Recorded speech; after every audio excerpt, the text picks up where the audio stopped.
Hey everyone, David C. Anderson here, coming at you from the Knife Center, and it is our favorite time of the week. The coolest new knives that have just hit our shelves are right here in front of me, so let's check them out.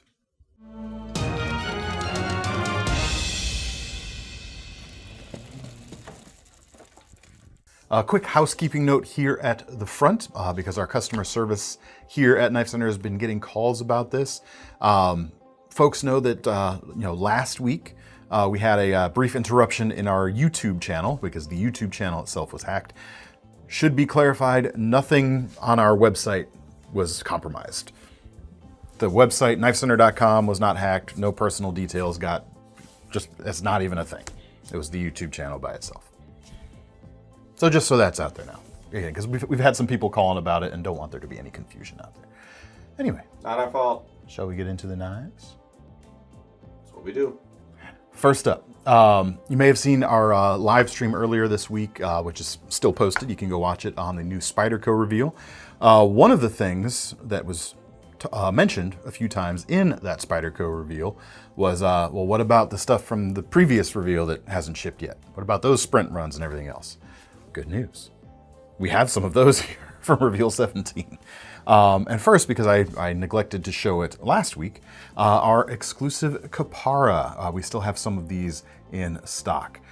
These are S90V, upgraded blade steel over the S30 of the original, and burlap micarta handles as well. And because we locked in the price a while ago when we first contracted this, these are actually less expensive than the standard version right now.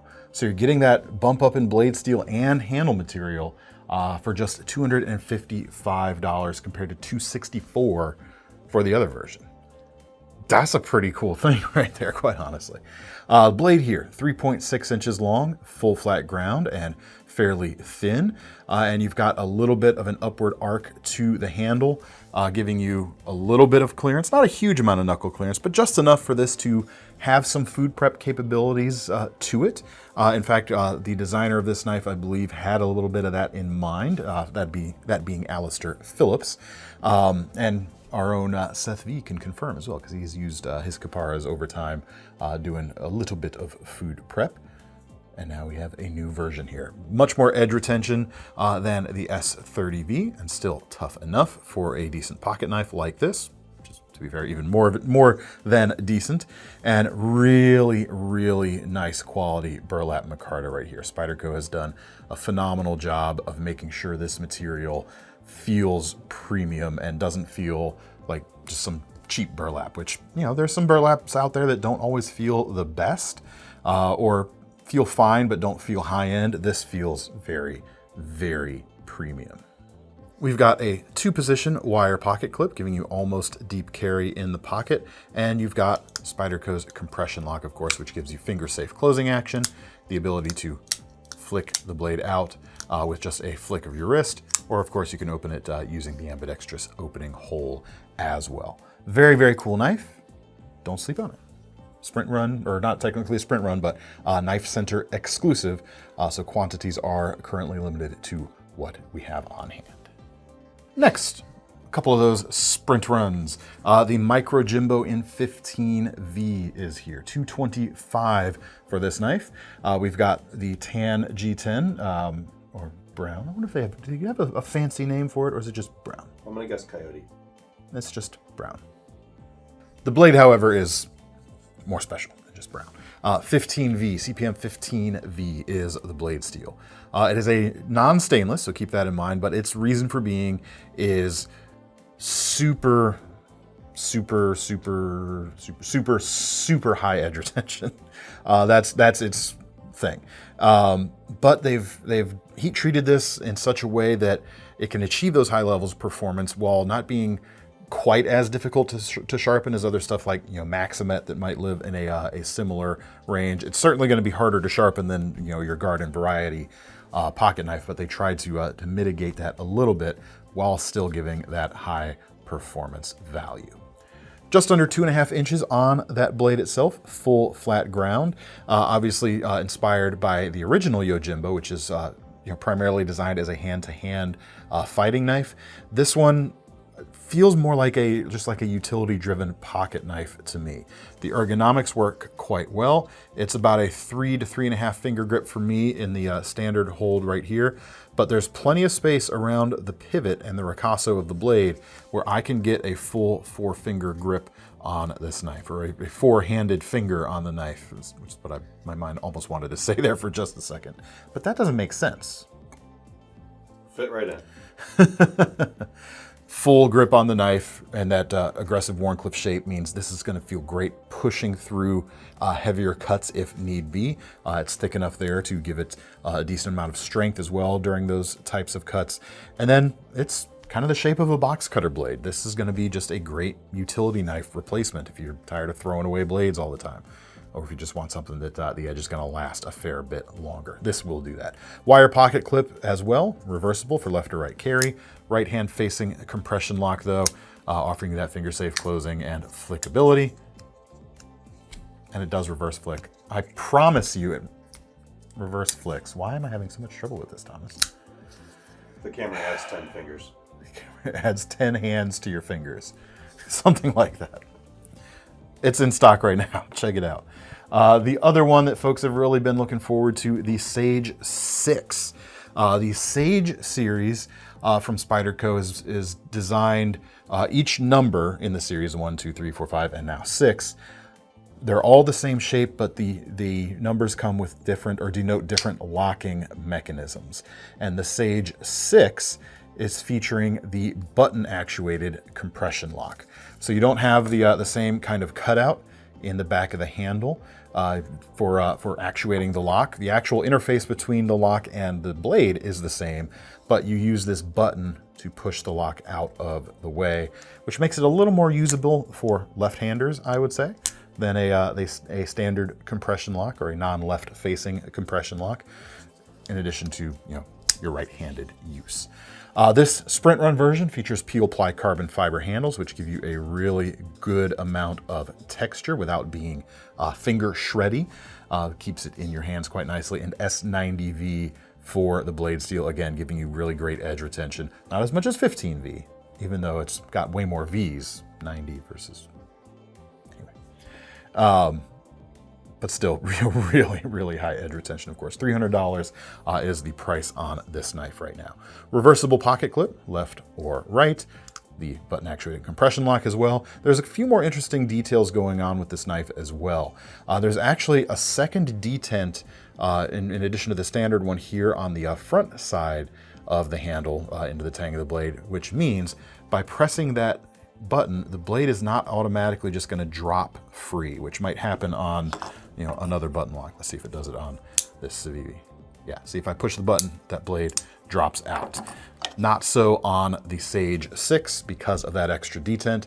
Gives you just a little bit of peace of mind there if you're worried about it possibly coming open in a bag or a pocket.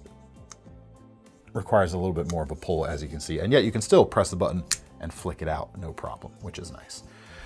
Blade is 3 inches long, full flat grind, drop point for great versatility and slicing. Full-sized grip thanks to the guarded finger choil right there. As you can see, I've got plenty of handle length when using that, almost another finger's worth. If I had if I were the 6-fingered man, you'd know what I was talking about. And it works fine in the grip behind that standard guard or handle guard as well. Interesting thing about the placement of the button lock, my initial reaction to this design with it back there is maybe it's too far back. Most button locks, the button is closer to the pivot, like you see right here. In hand, I am forced to kind of modify or correct my initial reactions on that. It seems, your mileage may vary, but for my hands, with this shape of a handle, every way I want to grip this knife, the button just kind of stays out of the way, whether I'm pinching up like that for a more precision grip, or if I'm bearing down for a bigger grip like so. I am touching just the edge of it with my middle finger there, but I'm not right on it. And standard grip here at the back, I'm off of it completely. So it just seems to work really well for me. Again, like I said, your mileage may vary, but I think the placement works out rather nicely. Next up, you actually saw this in the reveal live stream last week. It's an older model, But I have to bring it to your attention because there have been some changes to the Spyderco Urban that I didn't even realize had taken place when we did that live stream earlier this week. So we're gonna make sure the website is updated by the time you're seeing this video. It should be updated. Price, $74.63, so still quite reasonable. And yet, they've made two key tweaks to this that have changed a lot about it, quite honestly. The first is the smaller of the two changes. It used to be a 2.61 inch blade, now it is a 2.49 inch blade. So for those of you in 2.5 inch blade length restrictions, I'm looking at places like Chicago, some others that I know of as well. This now, without modification, will allow you to take this knife without worry of persecution. It also opens up a little bit of space between this and the upcoming Metropolitan non-locking knife, which with a 2.68 inch blade. This being a little bit shorter now, creates a little bit more of a gap. More substantively, however, we have a blade steel upgrade. It used to be N690, which is good basic stuff, but now M398, which we've seen on a few of Spyderco's slip joint knives, offering you a lot of edge retention. This does not, however, have enjoy the benefits of the toughness that you might get from an S90V or the 15V, which are not inordinately tough steels when it comes right down to it, but they are going to outclass the toughness on the N398. The fact that they've upgraded this not just from an ingot steel to a powder steel, but several jumps up the ladder in terms of powder steel performance without skyrocketing the price is pretty incredible. And this makes this a very easy knife now to recommend. It was an easy knife to recommend before, but it's even more appropriate now, especially for a knife that, at least here in the United States, if you can have a knife in whatever situation you're in, chances are this knife will be able to satisfy any other kind of onerous regulations that may exist in that location. So 2.5 inch blade, check. Non-locking with the slip joint, check. But it's also safe because you've got the guarded finger choil there, meaning if the blade does happen to come loose while you're cutting with it, your fingers are going to stop the blade from moving. It's a little less likely to even happen in the first place because of the strength of the back spring that they give you right here, which is quite nice. You've also got a half stop there during the close, and you can hear that snap on the way down. And rounding things out, a reversible wire pocket clip for almost completely deep carry, and a very subtle, clean, non-shouty presentation from the outside. This might be the ultimate, as I like to call it, compliance knife. You can take this just about anywhere you could possibly take a sharp edge, at least in the US. Some other countries may not be the same, but good knife for Germany as well, where you can have a one-hand opening knife and you can have a locking knife, but you can't have a knife that does both. I would probably opt for something like this, so you get the convenience of one-hand opening and you've still got enough safety even though you lack an actual lock. Really cool. I wish we'd known about it sooner because apparently this happened a little bit ago, and for some reason, whatever reason, that information never got updated on our website. We learned something new today. No one told us. No one told me, anyway. Nobody tells us nothing. So, chances are, if you've ordered one of these in the last couple of months, you may have even gotten, the upgraded steel already. So we'll make sure our website is updated. Which means those people that got that didn't tell us either. Yeah. What gives, guys?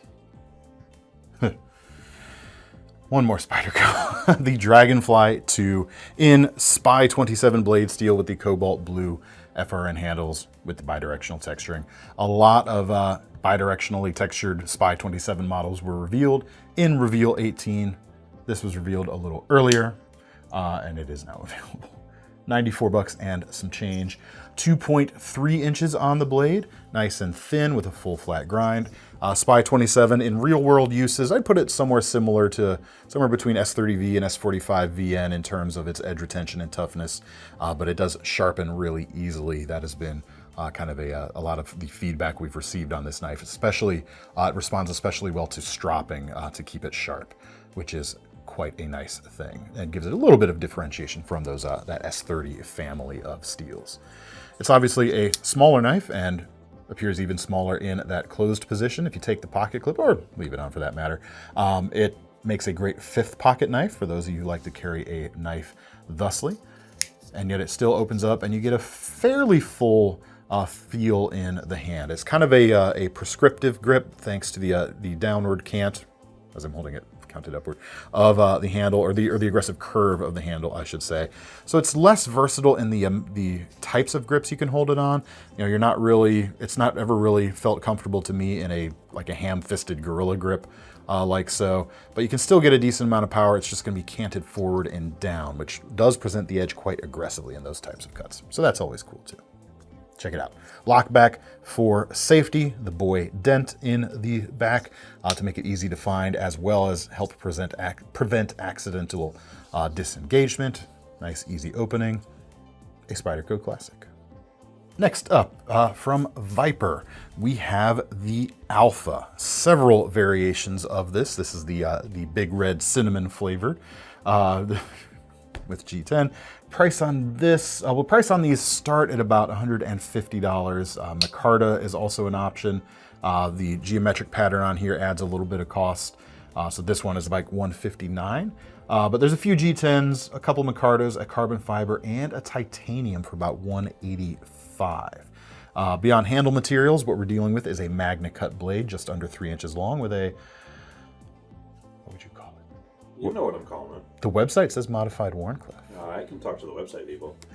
Whether you call that a reverse Tonto or a modified Wharncliffe, or verging into sheepsfoot territory, almost, I would say, whatever you want to call it. It's the Viper Alpha blade shape. Thank you very much. Magna Cut steel, awesome blend of toughness and edge retention on a stainless steel, doing all three of those things really well, which no other stainless steel can boast the same type of combination of toughness and wear resistance that Magna Cut can, which is very cool. And it feels fairly stout. It's not a huge knife, but it feels robust enough. Like Spyderco, we've got a mid-mounted lockback right there. No boy dent, but it does require a very firm push, or a very deliberate, I should say, push to disengage. I'm not worried about accidental disengagement, and it's easy to find without looking, thanks to the jimping on the lock bar release right there. It kind of does a couple other kind of Spyderco signature moves as well, including the wire pocket clip, which is reversible, and a finger choil there for choking up. It is unguarded, however, unlike Spyderco's, so just keep that in mind. It's a little bit small for my finger size, but then again, I do have slightly larger than average finger diameters. No kidding. But it feels solid. The blade is not, you know, a whisper thin blade. It feels well matched to the heft and rigidity I feel from the handle. So, you know, another good utility knife option. If the Sprint Run 15V here doesn't quite strike your fancy, or your pocketbook's fancy, this could be an option for something slightly similar anyway. One hand opening with the cutout right there. You're not going to be Spidey flicking this, I would say.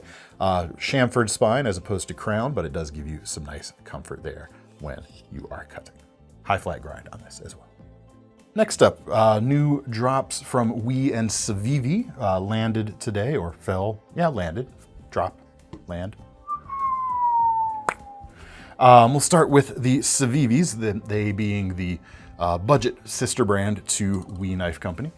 This is the Triptych. This is the most expensive of the Triptych varieties, $85 for this, with the blueberry flavored micarta right here. And that comes with the Damascus blade here with that 10CR base, 10 and 9CR mix, right, Thomas? You've actually been better at keeping track of this than I have. The handset was the 9CR. I think CIVIVI's 10. I think it was 10CR too, yeah. Which is good, solid stuff. Could be way off. Could be way off. We shall attempt to confirm, and we'll have a thing here saying whatever it says. If you'd rather save a few bucks and go with a non-Damascus steel, 14C28N is the base metal on this for just under 65 bucks for the G10 options. Wood handles available for about 68 and some change as well. But what do we got here? We have a pretty universal knife design, in my opinion. You've got a 3-inch drop point blade, great for just about any type of cutting roll, and sized so it can be taken most places, unless you live in a 2.5-inch place, in which case, you know, we already talked about that. Compound grinds on this, which is kind of interesting too. CIVIVI has kept a thin blade stock on it, so the difference between the hollow grind here at the heel and the flat grind at the tip is less dramatic than it would be if it were on a thicker blade stock, but it still is a difference, even if it is hard to see on the Damascus pattern right here. So it's a cool thing, and very, very thin behind the edge, especially on that hollow ground portion. CIVIVI has always done a great job at that, so you've got a very keen cutting edge that is honed very, very sharp as well. The handle has a bit of a forward index finger groove, but is otherwise pretty neutral. You know, it wouldn't be the worst thing in the world, even if your finger's a little large for this groove, and chances of that happening are fairly slim because it is a pretty generous groove right there. But about 3.5 finger grip for me. If I want to choke up around the pivot, I could do that for a fuller grip. Technically, the flipper tab there might get in the way a little bit, but it's not too bad. I'm able to kind of float my, my leading fingers a little bit. Most of your grip comes from the back fingers anyway. So that could work pretty good in a pinch if you need that 4-finger grip for bigger cuts. Reversible deep carry clip, good for lefties and righties. Button lock, also good for lefties or righties. And let's check out opening. Nice, crisp action from the thumb studs. Same deal with the flipper tab. And then of course you could do neither and just push the flipper tab button and swing it open and close with a flick of the wrist. Finger safe closing action too, always appreciated. Pretty cool design, I like it. Now I hear what you're saying. Ow. Folks out there. I call it a hunch. I hunch what you are saying. I have a lot of 3-inch and under knives here right in a row. One bigger one at the front, but for those of you saying we want bigger knives, I will say, well, the 3-inch knives sell way better than a lot of other things, but I also hunch what you were saying. How about a big boy right here?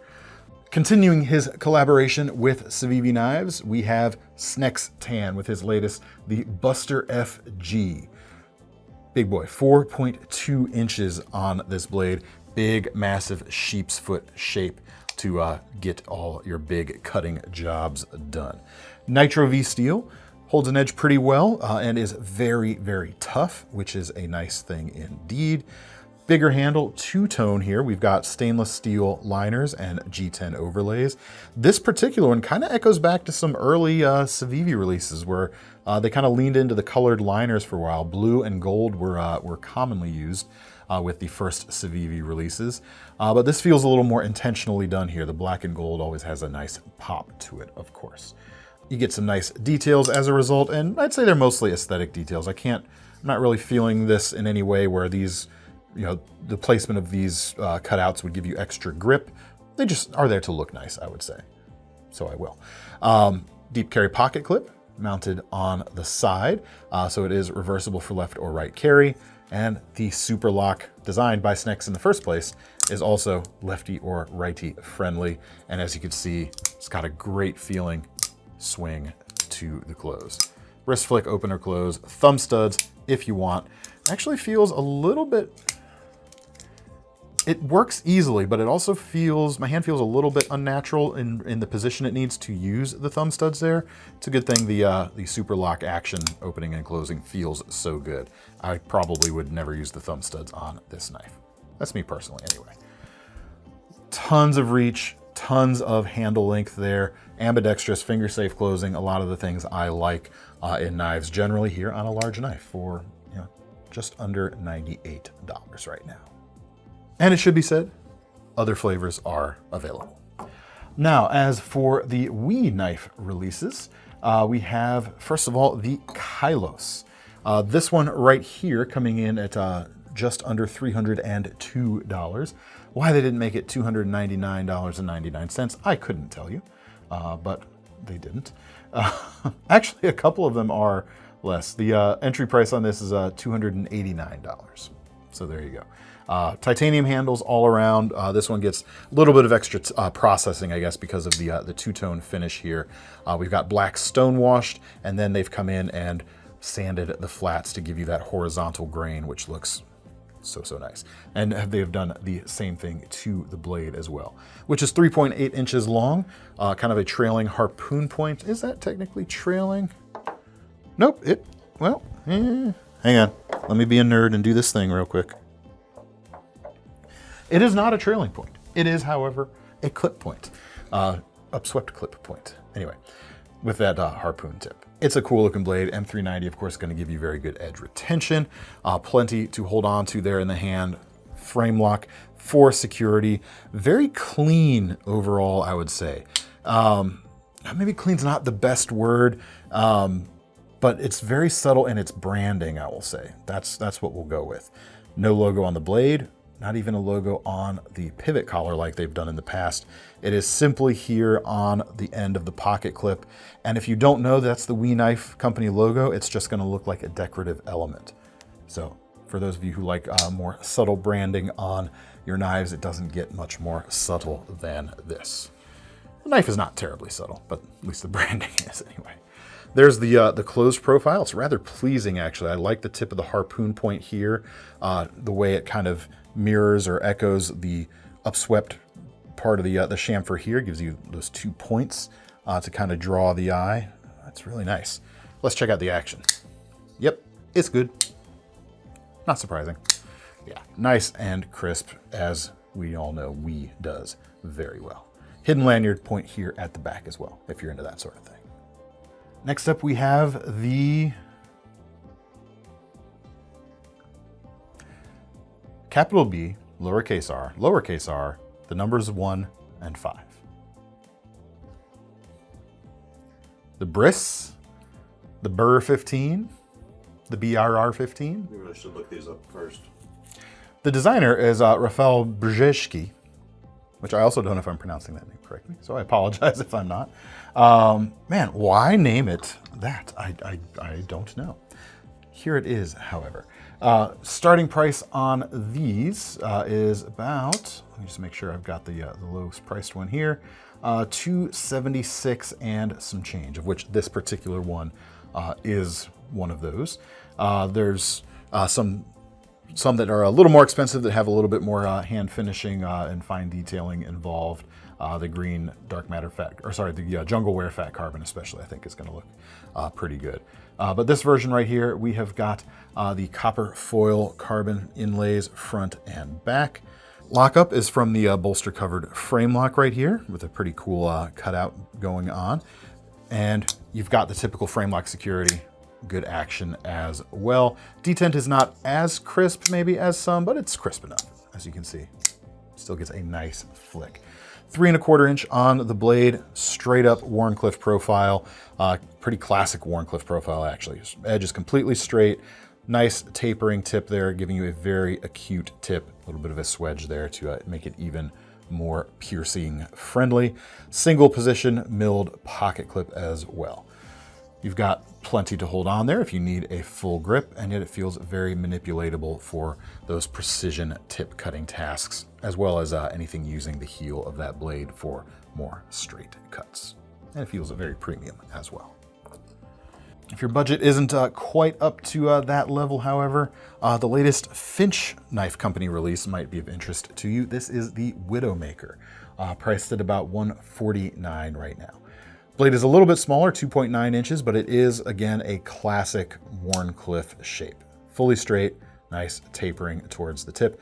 154 cm is the material here, and I really enjoy the way Finch does their blend of modern and traditional, because in addition to some things, actually there are a couple fat carbon options in this latest release. None of the copper foil. Let me just ensure those are fat carbon or not just another. Yep, we've got Arctic Storm, as well as Midnight Honey copper carbon fiber skins. But this, however, they also bring very traditional materials into a fully modern flipper context, including this saw cut bone.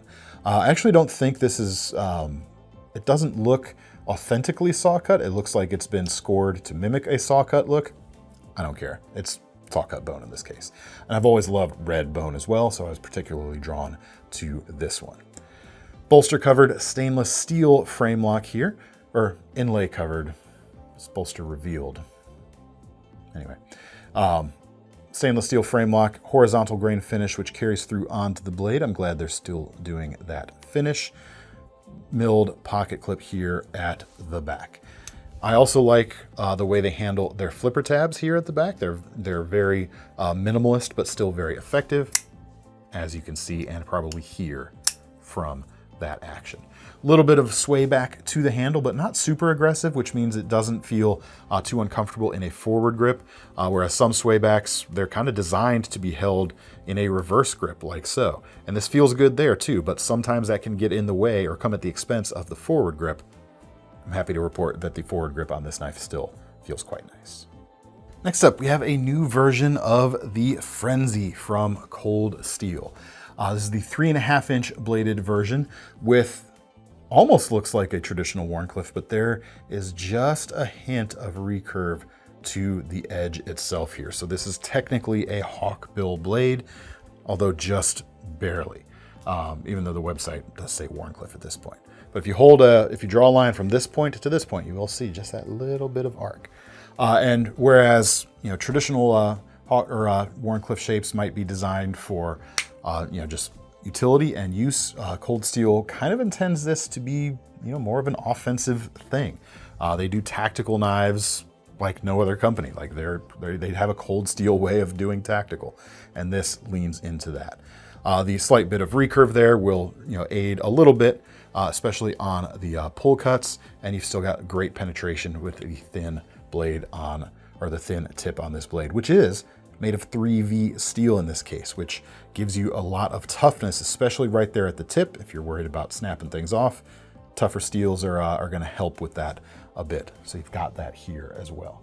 Black G10 handles, triad lock for security, which looks like a lockback, but long story short is stronger and lasts longer, while maintaining a really, really nice feel as well.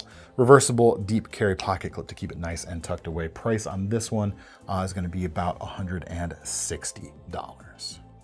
Next up, we'll keep the tactical train rolling with a couple fixed blades now. We've got the M311 Comp from ANV, or Acta on Verba. The Comp in this case stands for compact, as opposed to competition. It is a slightly narrowed and smaller version of the M311 Spelter knife in their lineup. Price on this is $244. It's made in the Czech Republic from L-Max Steel, and really nicely contoured micarta handles. Aggressively milled too with these, for lack of a better word, I'm going to call them ribs in this case. Designed for ultimate traction. The shape itself is very comfortable, but if you're using this for like an hour of wood carving or work without gloves, it's going to start to get uncomfortable, might raise some hot spots. So I would recommend gloves for long or prolonged heavy use. But their reason for these knives, they design these often in concert with the Czech military, and that traction is one of the aspects that they are prioritizing with these designs.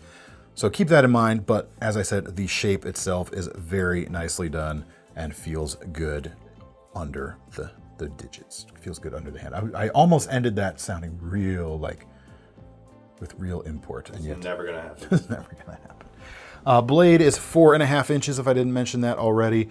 Technically a drop point, because you got just a hint of arc to this right here. Crown spine to keep things comfortable. Nice section here right in front of the handle that gives you a place to choke up and push with your thumb, giving you more leverage right there. A little bit of a swedge here at the middle of the spine, giving you a little bit of drag relief there, but then full thickness there right behind the tip for a little more strength. Even if you're not a military sort of folk, I think this would make a good survival knife, good general purpose outdoor knife. Again, keep in mind, take a pair of gloves with you, I would say, for use, but it's a good all-around size and a good versatile blade shape as well. Kydex sheath, two I guess kind of like Malice style almost clips here. But anyway, Molly compatible straps here at the back. They can be lifted. It's a little tricky here with one hand. There we go. Oh, I let it latch. I let it fall and latch again. The good thing about this, as you're seeing right here, is it is difficult for them to accidentally come undone. There we go. Thread it through your Molly gear, and you can attach this quite nicely. Or you can use them as belt loops. Oops, sorry for the microphone hit there, Thomas. On top of that, let's check and see if you would rather throw something like a tech lock on there. You do have tech lock hole spacing with the holes here. So if you want to throw something like that on for easy clipping on and off, or horizontal or vertical carry, you can do that very easily with this sheath. Next up from ANV is the M41 Grifus, coming in at $282. 5¼ inch blade, L-Max steel. Kind of the same deal handle-wise as the comp right there. The ribs are actually a little bit more shallow than on the comp right there, so it's a little less apt to raise hot spots under prolonged use without gloves. I like that a lot better, actually. Wouldn't be able to tell it from photos, but in hand there is a definite difference right there. I like that. And again, a very nice shape. Commensurately longer handle as well than the M311 comp right there. So plenty of length there for big-handed folks or folks wearing gloves under a lot of use. This one was designed in concert or built in collaboration with the 41st Mechanized Battalion of the Czech Army, which is pretty cool. 0.2 inches thick, L-Max steel again, straight clip point to the end, 5¼ inch blade. So it's a little more on the compact side for a compact knife.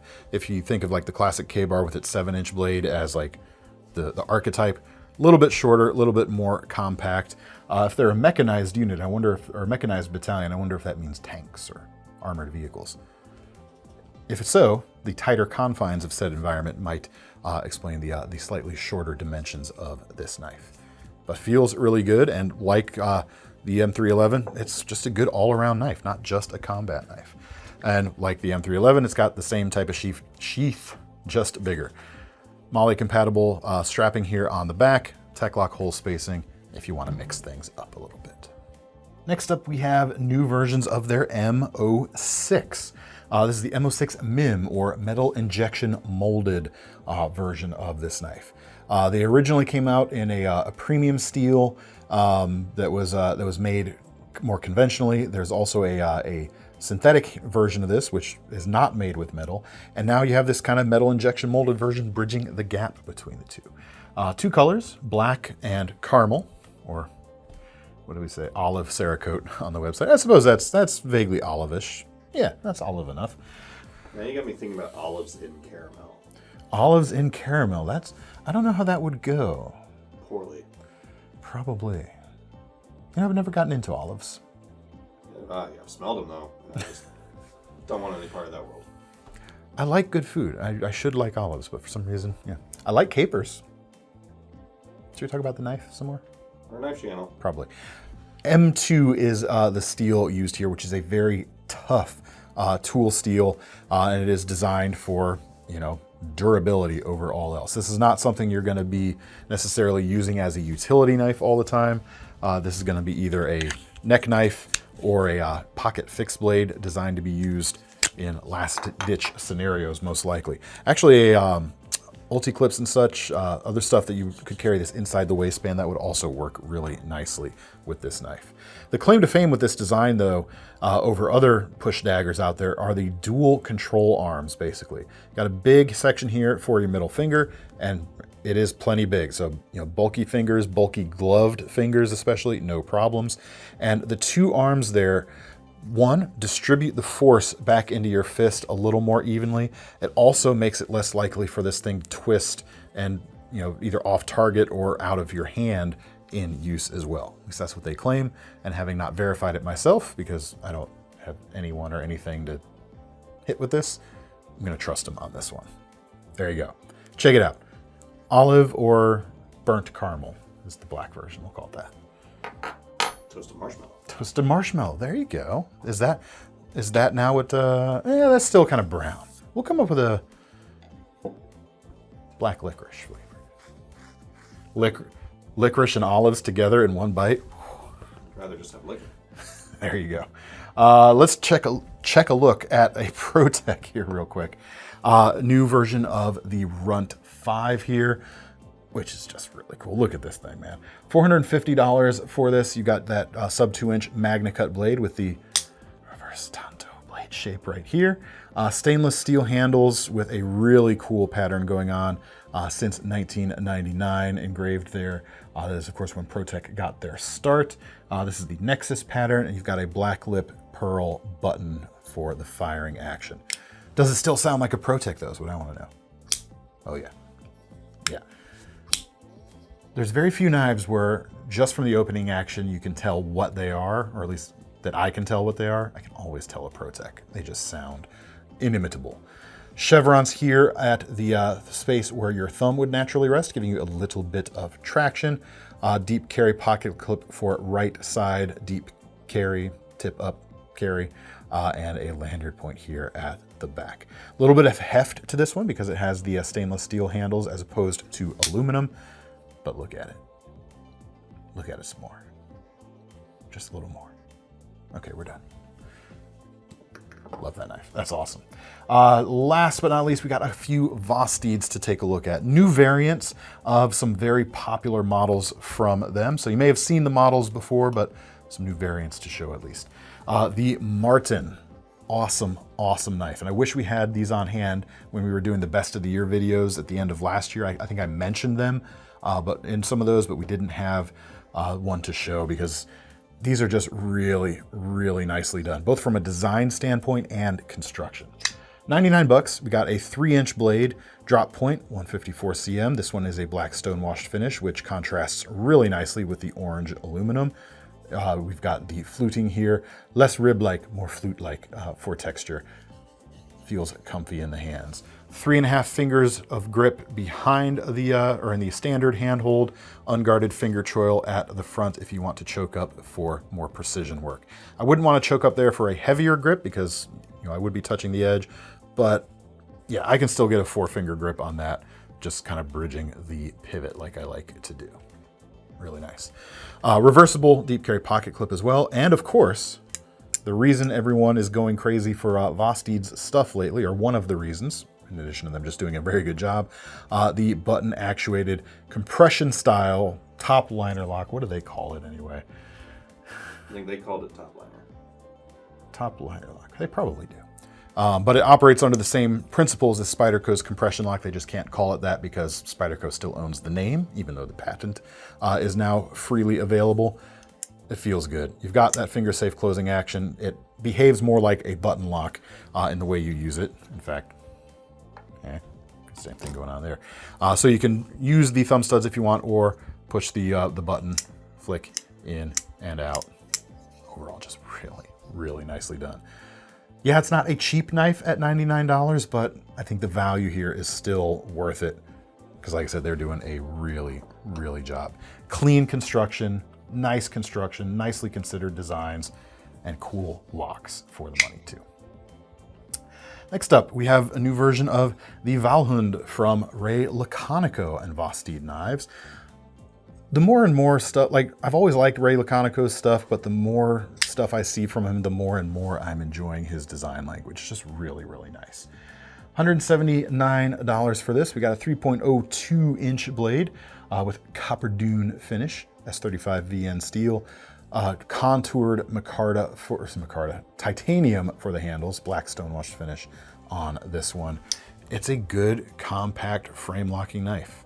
Just, yeah, it looks great, man. I really dig it.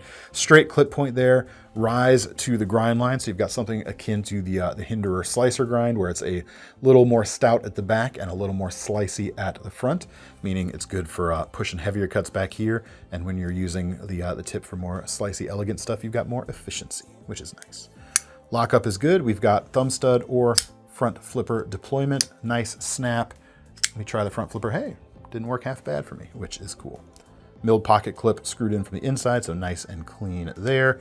In fact, very clean overall. Just the two screw holes or screw heads here at the back for the barrel spacers and the pivot. Very clean indeed. Next up, a new version of their Shilin cutter with their Vancor lock, which again, you kind of use like a button lock, but you're actually pushing there at the pivot itself, which is very cool. $159 for this one.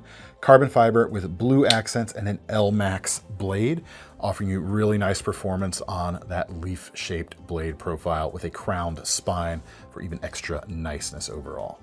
Handle feels good, 3.5 finger grip for me. Contour on that carbon fiber to keep things nice. And while not technically a finger choil, well, maybe you could call that. I don't know, would you call that a finger choil? I'd call that a sharpening choil with a flat ricasso. But hey, I like splitting hairs. I can definitely get a great 4-finger grip on this knife for heavier cuts. And it's a really nice place to hold that with the pointer of my index finger there for more precise stuff. Pinch grip feels good too. The nice thing about this Shilin blade shape, the tip drops way down, so you can kind of use it similarly to a Wharncliffe on tip down cuts, but you've got the belly of the blade to slice really nicely with. And with all that belly, the danger of big belly blades is they might be able to slip out of a cut. That big aggressive downward angle mitigates that somewhat as well. Keeps the tip down. Very cool design. Pocket clip is non-reversible, almost deep carry. Wish it was reversible because you can operate this as a lefty, no problem. You got finger safe closing action, and in addition to the wrist flick, 3 other opening options. Standard flipper, and as you can see there, I made one of the cardinal sins with this model. You got to make sure to move your finger back out of the way, lest the front flipper impacts you. And as front flippers go, this is not too bad, but as front flippers go, most folks, regulars of this channel, know I'm not the most adept at them. You've also got thumb studs. I would opt for the wrist flick more often than not. Shall I keep flicking it around a lot there, Thomas? One more knife to go. One more knife to go. And also one of their very popular models with a new variant, the Mini Psyop, a Jeff Blovelt design. $129 for this 2.69 inch blade. It's a really nice option to consider if you like something like the Mini Bug Out, but want something a little less expensive or with more premium materials. This can do it for you. 2.7 inches is the blade, as I mentioned. L-Max steel again right here. Maroon linen micarta going on, which is really nice. Always love a good linen overall. And of course, a reversible mini deep carry pocket clip to keep it nice and buried out of the way. I can just barely get a full 4-finger grip on this knife. I mean, it's just barely, but check it out. It works. Nice big grip. Gotta dig that. Action is nice with the crossbar lock there. Ball bearings in the pivot. Just making sure. It doesn't quite feel... It doesn't feel like some other ball bearing equipped crossbar locks I've felt, but it doesn't quite feel like washers either. It's kind of sitting somewhere in between. So that's kind of nice, or interesting at the very least, how they did that. Action with the thumb studs is quite nice. I like the amount of belly to this blade as well, giving you a good, slicing geometry, yet still a very acute tip, which is very nice, because most of the stuff you'll probably be using a small knife like this for is just using that tip, opening boxes and packages. It's going to get a lot of frequent use in that regard, I think. Awesome small knife. Yeah, I like it. $129. Other versions are available, but that is the newest version. Kind of the toasted cinnamon. It might be more brown too. Like Cinnamon Toast Crunch. Ooh, don't tempt me with a good time. Anyway, that's all we've got for now, folks. Let me know what you thought of the knives in the comments, and to get your hands on any of them yourself, check out the links in the description to take you to KnifeCenter.com. Where in addition to our long-running Knife Rewards program, which lets you earn free money towards future knives, we've also got new payment options, including Sezzle, so you can break some of these more expensive knives into some more manageable payment chunks. I'm David C. Anderson from the Knife Center. That's Thomas behind the camera, and we're signing off for now. See you next time.